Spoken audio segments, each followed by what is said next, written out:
Om Shri Sairam. Sairam, dear brothers and sisters, welcome to the 24th edition of Samarpan program here at Sarvadharma Service Center in Farmingdale Borough, Howell Township, New Jersey, United States. Today, I have the greatest honor to introduce our Samarpan speaker for this first month of 2024, our very own dear brother Srinivasan Bala Subramanyan. Brother Bala, as we all call him, hails from Chennai, India, where he did his undergraduate degree in instrument technology from the other MIT, as we call it, which is Madras Institute of Technology, Crumpet, which is part of the prestigious Anna University in the same city in Tamil Nadu, India. With his work experience in India, Brother Bala came to the United States in November of 1974, followed soon after by his wife, Sister Rajeshwari. He then started to work in the same field in New Jersey in Loomis, which later became Loomis Crest and was eventually acquired by Asia Brown Bowery. During his work, he also completed his master's in computer science and soon after joined AT&T in 1985. He has a son, Sairam, who is now working as an emergency physician in Baltimore. Sairam is married to Shanti in 2015, and they have a son, Ashwin, who is 5 years old, and a daughter, Leela, who is 2 and above. Brother Bala retired from Alcatel-Lucent, which was originally Lucent Technologies, in August of 2015, and now he is full-fledged working in Sai Seva activities, as we all know. Bala lives in Freehold, New Jersey, not far from the center. During his journey in Swami's fold, he started going to the then called North Wales Center in northern New Jersey, which later changed to Old Tappan Center. He's now associated with the Homedale Sai Center since 1986 and has held many positions there, such as the president, Seva coordinator, SSC teacher, and SSC coordinator. He continues to be part of the Homedale Sai Center and also takes active part in Sarvadharma Service Center, as we all know, since its inauguration in March of 2015. Bala was fortunate enough to be allowed to teach in the Sri Sathya Sai Institute of Higher Learning, Prashanthi Nilayam, India since 1995 in the Department of Physics and in the Department of Math and Computer Science. To us at Sarvadharma Service Center, Brother Bala is a great source of inspiration, as he is, in our opinion, the very personification of a true Swami devotee. Very humble, very hardworking, very quiet, very devoted person with very strong character and convictions, whom we all look up to.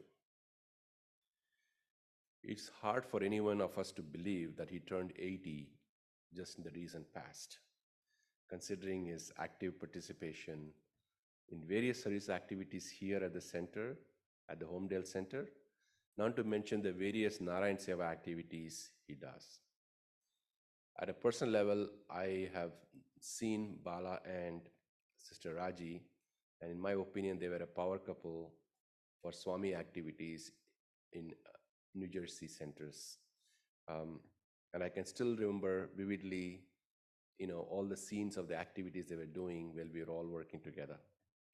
So today, we will hear some of the experiences on his journey to our dear Lord, whom I'm sure will be a great source of inspiration to all of us. With this, I'd like to invite Brother Bala to the podium and request him to share his experience with Swami for the next 70 minutes or so. Welcome, Brother Bala. Jai Sai Ram.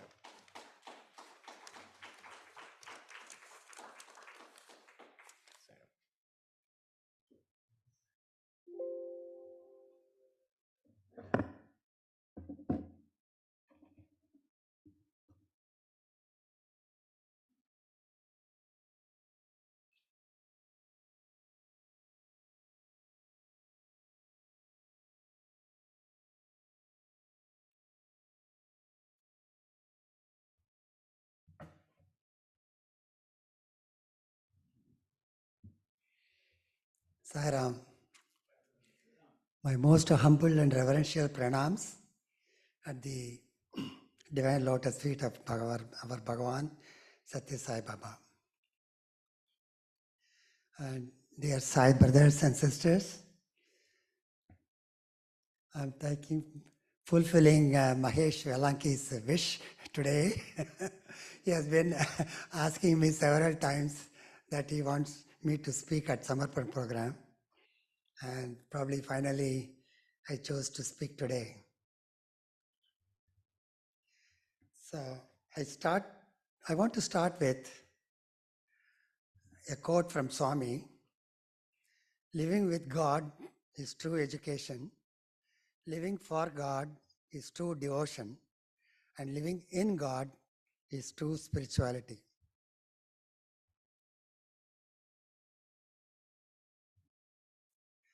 So before I start my experiences, I want to say something about my Prashanti Nilayam, the home away from home. This is my home away from home. It's not coming on the screen. Okay, it's coming. So Sarvodharma Center is my home. Whenever I'm not in Prashanti Nilayam. So this is my home. So ever since it opened, somehow I felt a lot of affinity towards Swami, also about the center here. So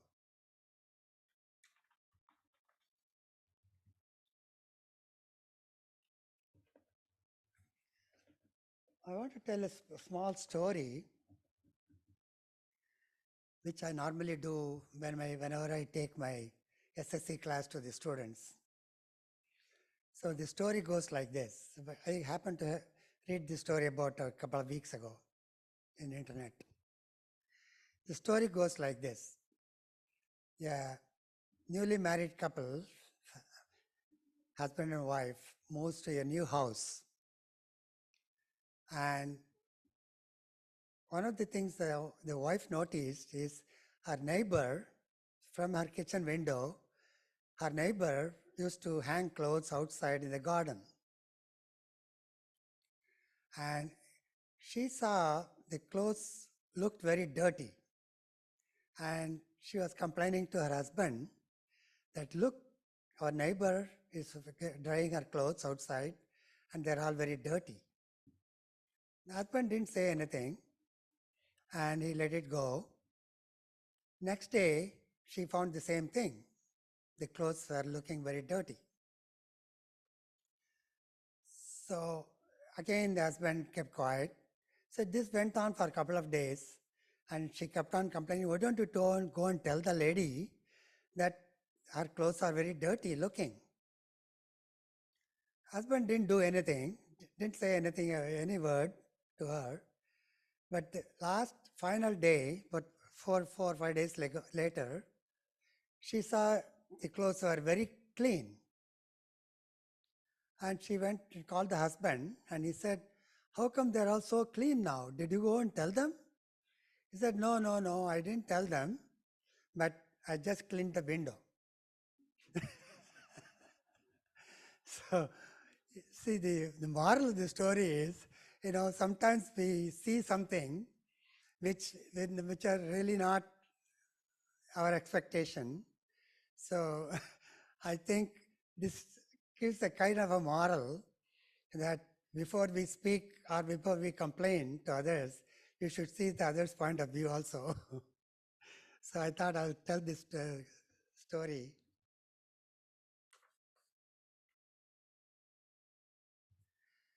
Okay, let me give you a small family journey until today. My family background, I have two elder brothers. I had two elder brothers, and I'm the third son of my parents. And one of my eldest brother passed away in 2001. And my elder brother he turned 90 last year. So he's 91, going to be 91 this May. I don't have any sisters. So the school and college education, they were all in Chennai. I went to high school in Chennai and then did my undergraduate in physics department in the physics subject in Vivekananda College in Chennai. And then I did my engineering in MIT, Madras Institute of Technology.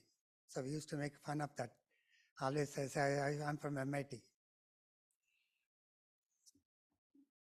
Then in India, I worked in ICI, which is the Imperial Chemical Industry. It's a British company at the time. Now it was acquired by India. So I worked in ICI in Bihar, Calcutta, and Mumbai from 1966 to 72. So ever since I graduated, I worked until 72 in ICI in different branches. Calcutta is their main head office. Then I switched my job to one company called Mantle Engineering. And Mantle Engineering was doing, along with Mahindra, Tech Mahindra, now it's called Tech Mahindra. At that time, it was Mahindra Engineering. They acquired Mantle Engineering, and then they had doing a heavy water project in Rajasthan, in Aurora actually, in UP. So finally, in 1974, I decided to immigrate to US, and I landed in US on November 24th, 1974. That happened to be a Thanksgiving weekend. So ever since that time, I've been living in New Jersey. So I'm also fortunate enough to be a lecturer in Satya Sai Institute of Higher Learning, starting from 1995 until 2017 in different departments. One is DMAX, which is Department of Mathematics and Computer Science. The other one is the Physics Department. Mostly in the Physics Department, but I was doing all the lectures in computer science subjects, like wireless networking, then computer science, networking, and all. So the next one I want to quote from Dr. Ram Bala. I don't know how many of you know Dr. Ram Bala. I think probably Sai Barade knows, and I'm sure he knows. This is Dr. Ram Bala.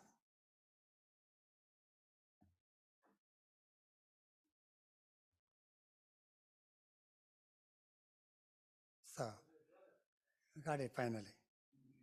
So Dr. Ram Bala, I met him once in Puttaparthi, and then we used to go to Bangalore together one time. One opportunity I had to interact with him. But something what impressed me is he had an interview in Australia a few months ago, and he talked about his experience as he's a doctor, he's a clinical pathologist working in Chicago now. He was in New York. I used to go to Flushing, New York before they formed a center there. And he said in one of his talks in Australia, he mentioned that Swami told him that there are two kinds of people. One kind is a human being with spiritual experience. The other kind is spiritual being with human experience. And Swami says that most of the people who come to Parthi are spiritual being with human experience. So these are my milestone in my spiritual journey. I got married in 1968 and became Swami's devotee since from 74 onwards when I came to US. So when I was in India, I never really followed Swami much. So I came to know in Chembur, when I was living in Chembur, I came to know that Swami came there to give a discourse in the Chembur Maidan. At that time, I was busy working, so somehow I didn't come into Swami's fold at that time. Now, after coming to US, I became Swami's devotee, and all because of my wife, Raji.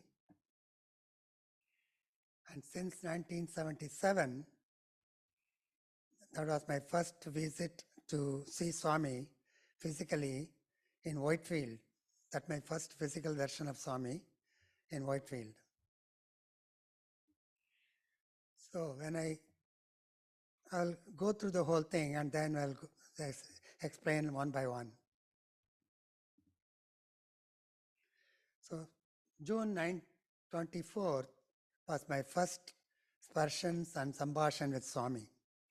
Swami called me for an interview, and that June 24th, I will tell you about the June 24th, 25th time frame. I think it's 25th. That was my first interaction with Bhagavan. My second one was in September of 7th of 2001. And within 3 days, Swami again called me on September 10th.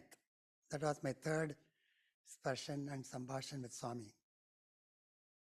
And finally, the last one, the first interview I had was on September 14th, 2002. That happened to be my birthday too. So, I want to tell you about a dream I had.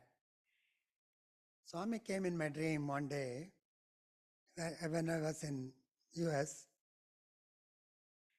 and he said, I'll see you on June 25th. He didn't mention which year, but he said June 25th. So I was looking forward, every June 25th comes from 1977 onwards, after I came to US. But I was there every June 25th, I was in Parthi. But finally on 1995, that was my first teaching experience in Parthi. And on the last day, before I left Parthi back to Chennai, before I take my flight back to US, Swami called me. I had a 6 o'clock or 7 o'clock train to Bangalore, and then, so Swami called me around 4:30, and I was wondering whether I could really make it. I don't want to say no, because I had the train to catch. So anyway, so Swami called me on 25th.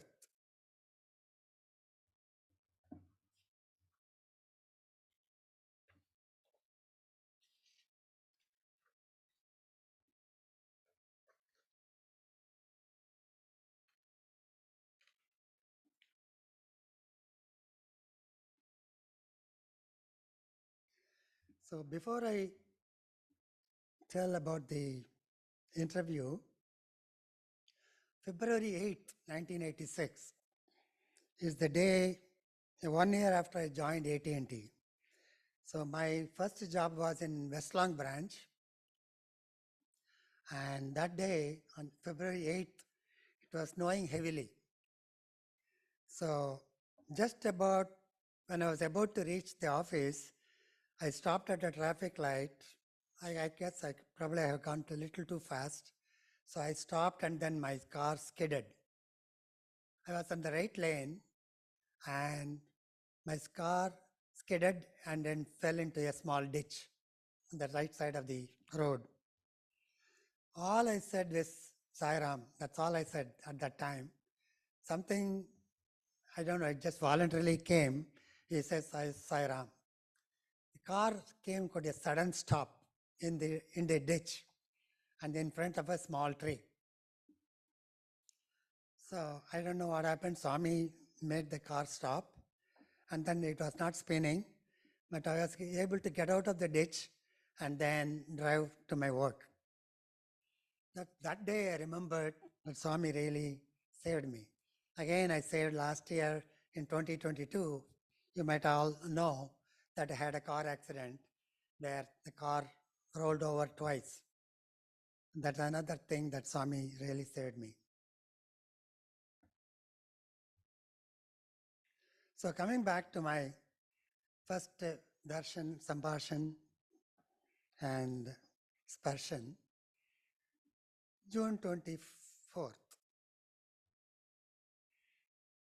the day that Swami told me that he'll call me. So June 25th actually, so 25th, even for 4:10 and 4:45.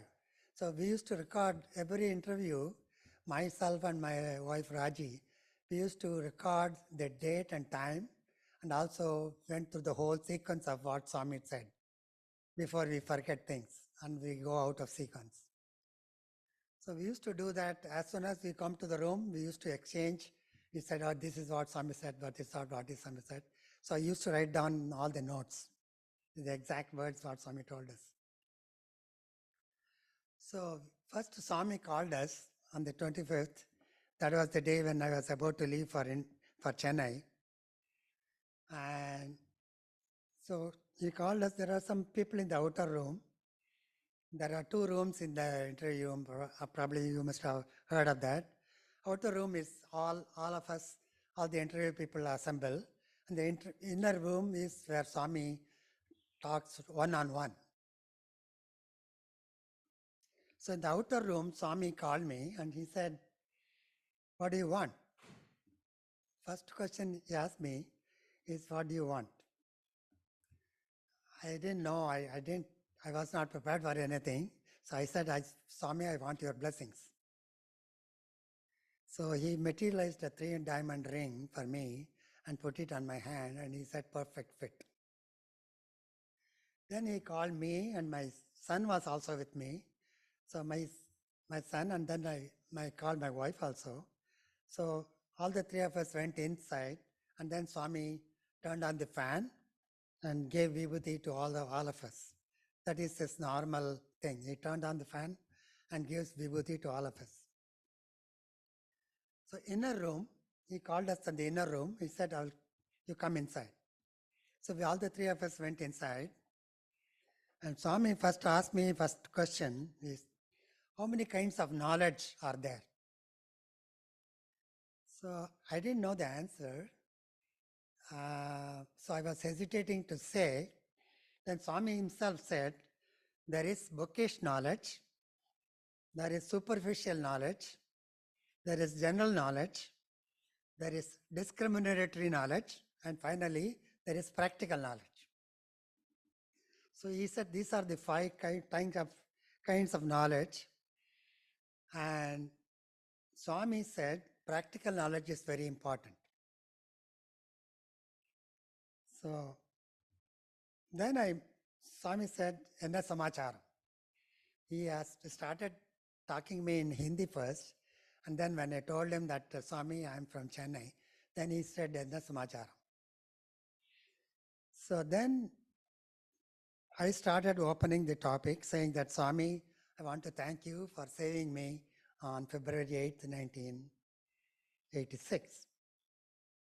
Then Swami said, no, that was not the only time. I've saved you many times.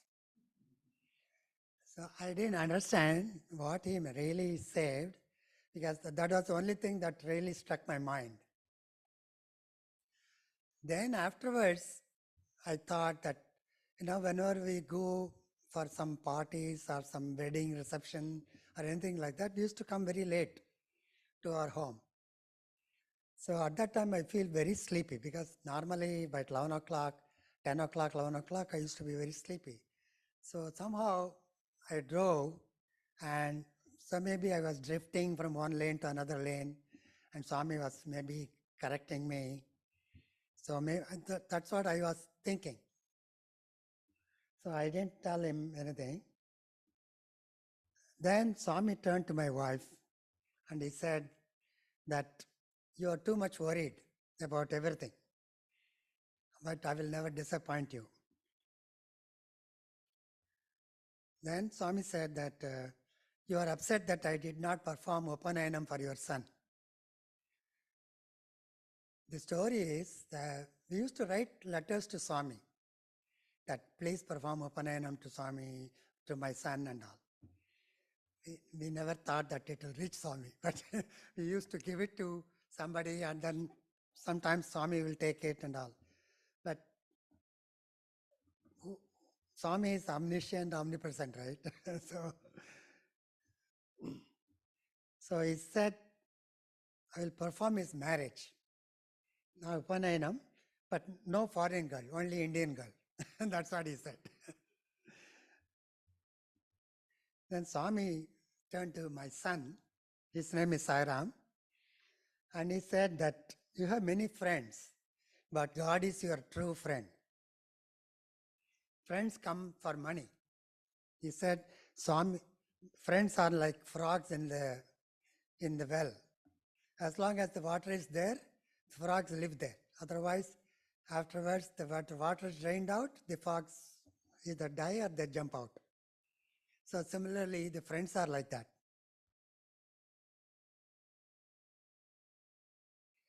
And Swami said that your parents, you have to respect your parents. They give you fuddu, duddu, and eddu. He gives you food, money, and education. Then he went inside to another room and brought a bag with a dhoti. We didn't know what it was. So it was a bag and he gave it to my wife. I'll tell you about this dhoti. So this is the dhoti that Swami gave. So on 1985, Swami's 60th birthday, we all went.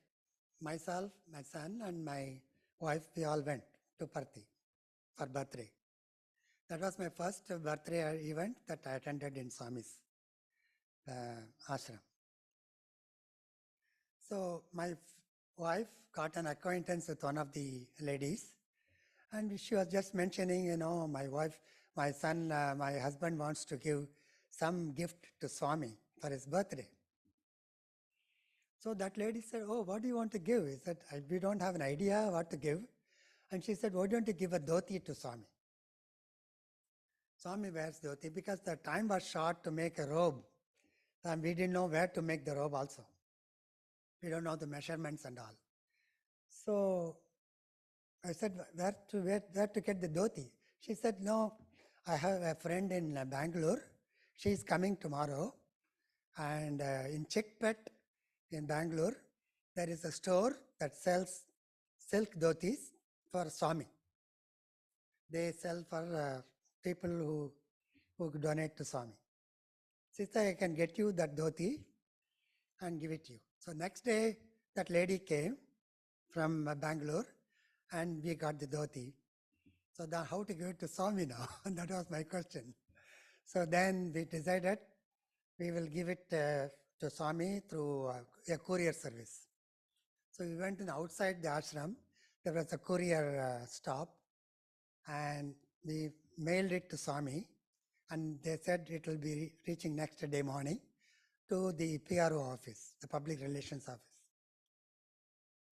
So we gave it to Swami, but we didn't know whether Swami got it or not. But now this is the proof that Swami was so omniscient and omnipresent. He remembered and he gave this dhoti back to me. After 10 years, 1995, he gave. After 10 years, he brought a dhoti and he gave it to my wife. I was so shocked because I didn't even remember that I gave this dhoti to him. But now, after he gave it to us, I remembered that Swami gave it to us, and then this was really mind-boggling to me. I didn't know what to say. Swami. So this was my first major experience with Swami. So may I talk about my second one?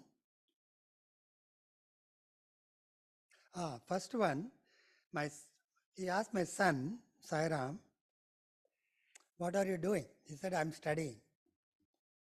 What are you studying? He said, I'm studying electrical engineering. Then I interrupted and said, he was on the second year of electrical engineering. So at that time, he has not decided which way to go, computer science or electrical engineering. So I interrupted and told Swami, Swami, you tell him whether he wants to do electrical engineering or computer science. And Swami said, no, electrical engineering. Computer science is for girls. That's what Swami said. So he let him do electrical engineering. So he came back and then he chose electrical engineering. He continued and graduated. So that was in the first interview. Second one, in September 7th, I was sitting in the veranda along with other teachers. And just before me was Professor Anantharaman. He used to teach business management in the MBA for the MBA students. So Swami came to him and he said, your parents have come, your mother has come? He said, yes, I will call you for interview in the afternoon. So then Swami looked at me and he said, you also go. So I was not expecting this at all. Second interview, I didn't expect. So he said, you also go. Then I called my wife. My son was not there at that time. So we two were there.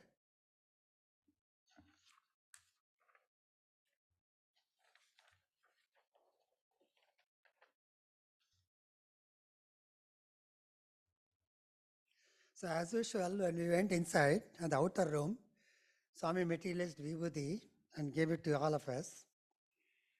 And I don't remember, he told me something in Telugu which I couldn't grasp.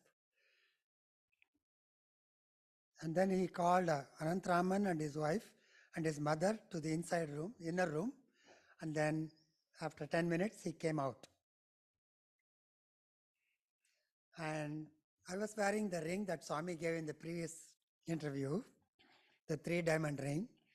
And one of the diamond fell in Sabji Mandi in Edison.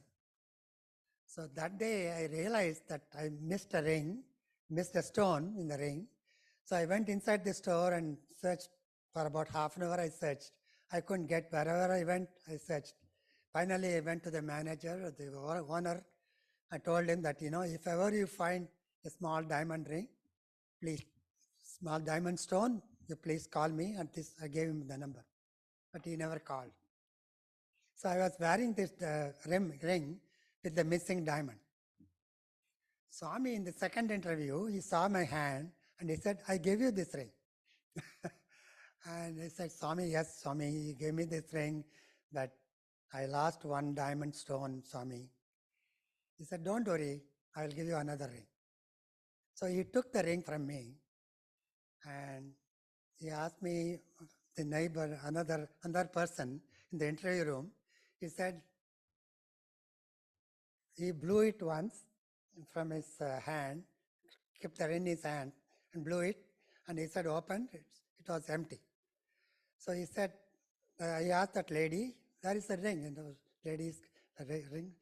ladies said the ring is gone. Then he materialized a diamond, this ring, and put it in my hand.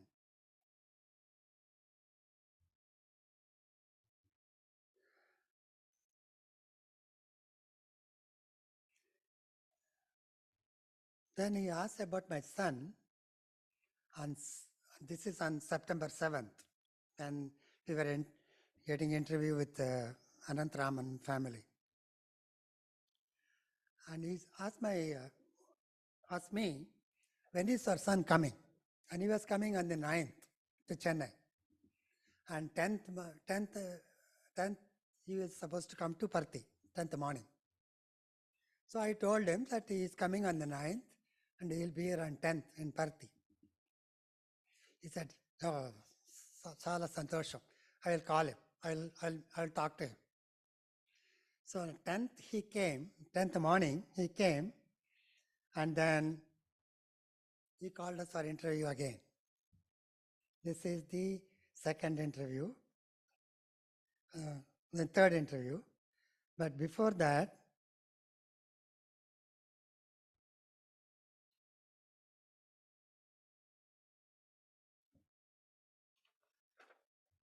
so this is on 10th. So 10th, September 10th, 2001, the day before the 9/11 happened. That's why probably Swami was asking about my son. I didn't realize that. On the 10th morning when I saw the news, the 11th morning only I saw the news about the 9/11 happened. And he was not working in that World Trade Center. He was little far away, but he was working in Credit Suisse in Manhattan. So maybe I think that Swami probably doesn't want him to be in New York at that time. So anyway, he was asking about that. So in the third interview, this is what happened. And Swami asked him, "What are you doing?" He said, "I'm working." He said, "You're not studying, you're working?" He said, "Yes, no, Swami, I'm working now in New York." So he materialized, he said that, "What do you want?" And for some reason, he said, "Swami, I want you." And he said he immediately materialized a 3-diamond ring for him, similar to what he gave me. And then he put it in his finger. And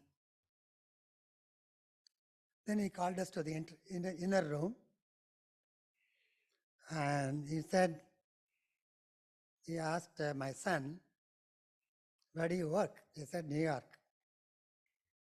Then Swami told me that he is not very happy in his work. He wants to do something different. He had bad friends around him. Only few people work. Other people don't work. Then he addressed us to Sairam and he said, "You do MBA. Only 1 year or 2 years? No, 3 or 4 years. It's a diploma or 1 or 2 years." So that is another thing, that in when he was studying in engineering, we used to tell him, "Why don't you do some MBA?" At that time, MBA used to be very, very popular and a lot of people used to take MBA courses. At that time, he was not too keen to MBA. But anyway, before he left the college, he took the GMAT course and then he got good score. But he didn't pursue MBA. Now Swami told him to do MBA. So he started, so he came back to US and then he applied for MBA because he was not quite happy in Credit Suisse either. Pricewaterhouse, Credit Suisse, so many things happened, but he never was quite happy. Then Swami went inside again and he gave a sari to my wife Raji. So that was my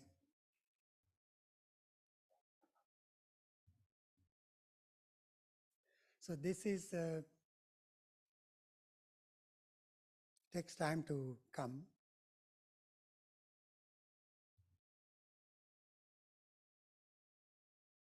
Yeah, this is on the September 7th interview when Swami gave that dhoti to us. No, Swami gave, sorry, Swami. So this is the robe that Swami gave on the 7th. He gave 3 robes to 3 people, and one of the robes he gave to us. So that was the third sparshan and sambhashan. And fourth one is on, this is the picture that all of us took with Swami on the September 10th. The fourth one was an interview, which again, on the last day before I left, that was my birthday, September 14th, 2002. In the morning, Swami called us for interview, and then he gave me Pada Namaskar, and he patted me on my shoulder. And this time we had my wife's sister and brother-in-law. So my sister-in-law and my brother-in-law.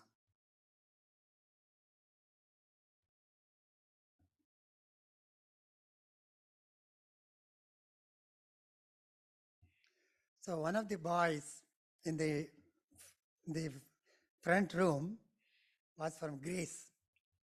So he asked that boy, "What's your name?" He says, "Nikhil." Then Swami said, "What is your brother's name?"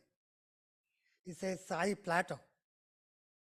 And Swami said, "Aristotle, then Plato, and then Alexander." Swami said all these three people. He said Aristotle first, then Plato came, then Alexander came. So we had many interactions with Swami. He asked me about my brother-in-law, about my sister-in-law, everything, but I'm not going to go through that. But I want to say one thing about Satyajit, one of Swami's caretaker, as you say, if you want to call it caretaker, but he was outside in the Swami's room, and he said, once he said that Swami is like catalytic presence. He doesn't do anything, but he makes you do things for you. So he's almost like a catalytic person in our lives, transforming you and to feel that you are divine.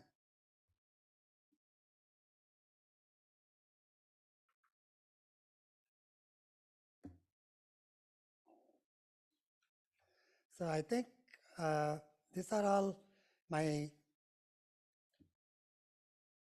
interactions with Swami. I'm so blessed that he has been blessed me with 4 interviews in my life, which I never expected. And so I'm so grateful to Swami for giving me this opportunity to serve him and be in his fold all the time. And I have a couple of other slides. And also I want to mention one more thing. In 2017 was the last time I taught in the physics department. That day, on one of the lecture days, I went to my room and I felt my back pocket where I used to keep my wallet, and it was not there. So then I thought, my God, I left the wallet somewhere. Maybe I left it in the school. So I rushed back to the school, and I searched all around my desk, my classroom, everywhere I searched, I couldn't find the wallet. So without the wallet, my credit card is there, my cash is there, so I can't even go to Chennai. So I was wondering what to do with this time. So I prayed to Swami, "Swami, please somehow get me the wallet. Otherwise, I can't even go to Chennai." So 2, 3, I asked people around, the other staff people, "Did you see any wallet in this place?" They said, "No, we have not seen any wallet at all." So then I came back to my room where I used to sit in the chair. Then I saw something below the chair. There was a wallet there. Everything was there intact, and the same place I checked before, it was not there. Something happened, Swami put the wallet back there, I don't know, but Swami made that wallet again, gave it back to me. So I was able to, spend some more time in Chennai and then come back to Chennai and all. So I want to tell you that this is another small miracle that Swami did to me.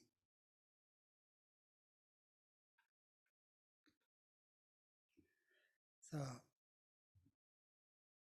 this is one of the pictures that I was interacting with Swami, giving him a letter at the time. And I happened to see this picture in the outside shop. At that time, we were not allowed to take any cameras inside. So one guy, one photographer took this, and then I bought this print from him.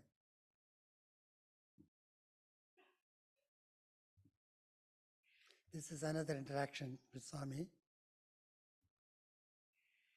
in the veranda. So I think this is in a nutshell. I'm so blessed, and I don't know what kind of punya I did in this life or in the previous lives, I don't know. But this is all, I think it's all my Purva Janma punya that I did, all this. So for some reason or other, Swami gave me so much opportunities and so many Pada Namaskars. I had so many Pada Namaskars when Swami was walking in the veranda. So I'm so lucky to be in Swami's fold all the time. I hope I live long enough to serve Swami more and more. Sai Ram, and thank you very much for coming. Sai Ram.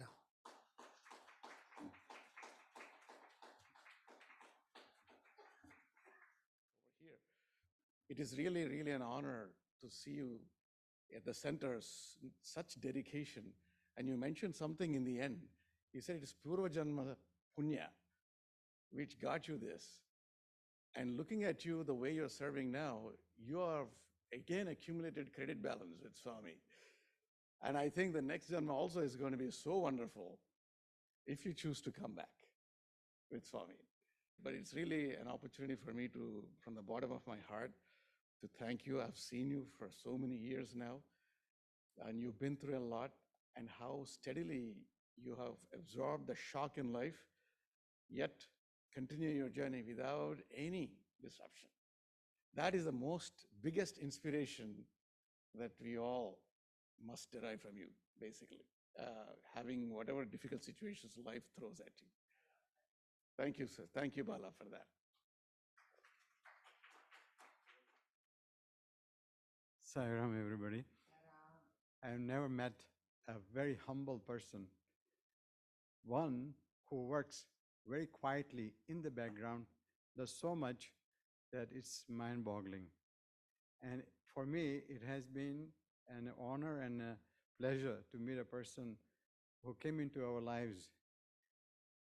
I just want to touch on something which probably you guys don't know. In 87, 88, we started doing the regional retreat. I was part of the regional council committee. So the first time, it was more or less solo effort because I was part of the Balamid Center.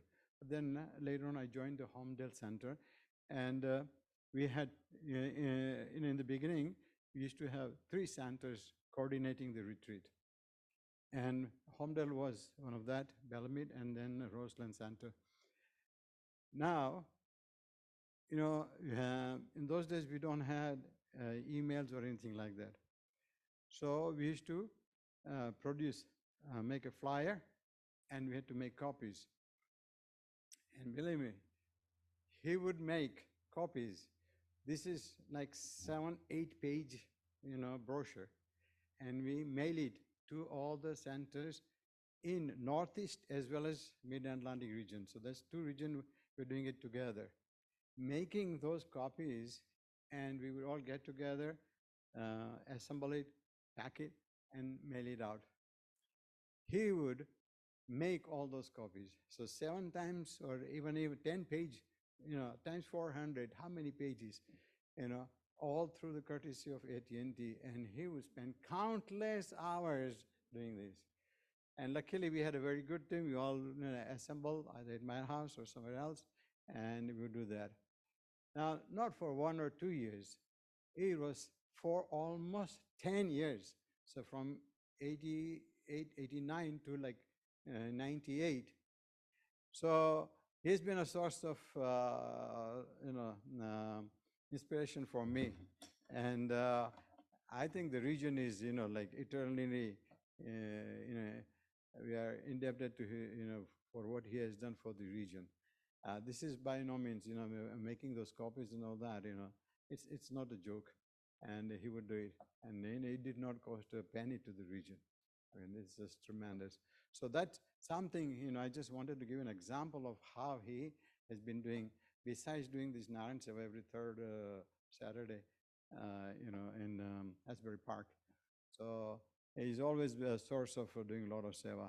And here also, I mean, we look up to him, and a lot of respect for him. And I wanted to take this opportunity and really thank him for being a part of our lives, and it's really tremendous. Thank you, Sairam. So Sairam, I think we all spoke about him. I just want to say a couple of things. One is, for some reason, you could figure he was a lecturer, right? From this talk here. I wish we told him 70 minutes is his period, but he kind of cut it short, much shorter than that. But that's Bala. He only talks very precise what he has to say. And as far as Sarva Dharma is concerned, we are very fortunate to have him. The dedication, the more than anything else, the strength he brings for us. He's very quiet and he does everything for us. And we'll really look forward to him. And of course, we also miss Sister Raji. I remember very well what a dedicated couple they were. It's incredible. So we thank you again, Brother Bala, for talking to us. And this is one of the good things about these Samarpan programs. Until we have this program, we really don't get to the insights of people and how deep their activities and dedications are. So thanks again. So with this, we will conclude our Samarpan. Today is a bit short. I think we're making up law of averages because the last one was much longer. So with this, we conclude. And we'd like to have Uncle Srinivasan, please do come and felicitate. Come here.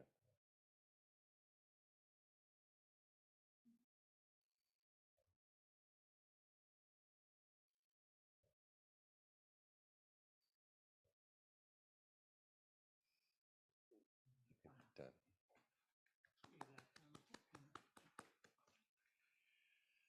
So with this, we'll do the Aarti. Okay, Sarah. Oh, you want to say something? Okay, please.